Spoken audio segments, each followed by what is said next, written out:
pleasure almost to be with you today to renew acquaintances from the cruise and talk about making our country even better.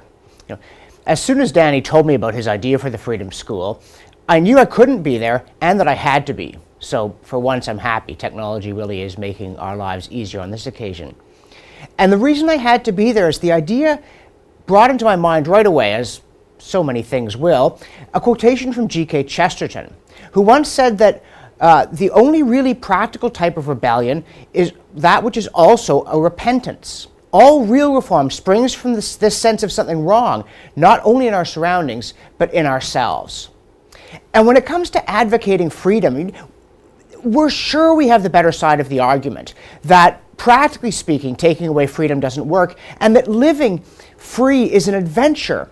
And yet, let's be honest, people, we are not winning the argument. Even the parties that are meant to be on our side, the ones that say the right things during a campaign and a debate, you look at their actual policies and they're endlessly meddling in the economy. They're contemptuous of our liberty. And when you look at their budgets, it brings up Ronald Reagan's crack that if you said Congress was spending money like a drunken sailor, you'd be unfair to drunken sailors. Say they spend like drunken sailors, but that would be unfair to drunken sailors because the sailors are spending their own money.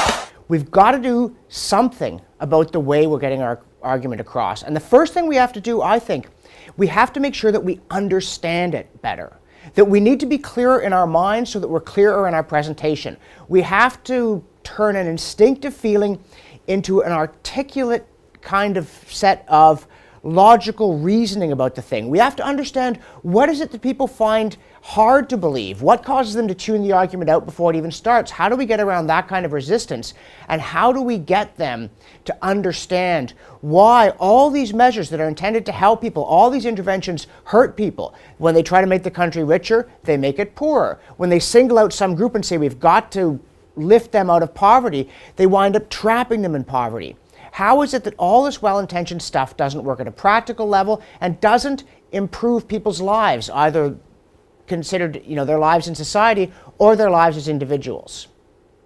And I think in order to do that, it's important to sit down and review what we think, to make sure that we understand our own ideas better so we can explain them better. And that's why I want to talk to you about 3 books that had a really profound impact on me. I found them extremely useful.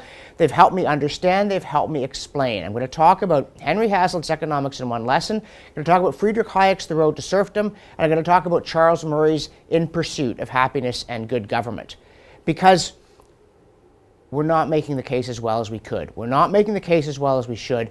And you read these books, you think about what's in them, you digest it, you're going to be better. You're going to understand things better, and that's good just for starters. But you're also going to explain them better. And we've really got to do that because we are not at the moment winning arguments about policy, and we should be. Because, like I said at the beginning, we are right. We know we're right. We just have to do a better job of convincing other people, and I think this is how we should try and do it.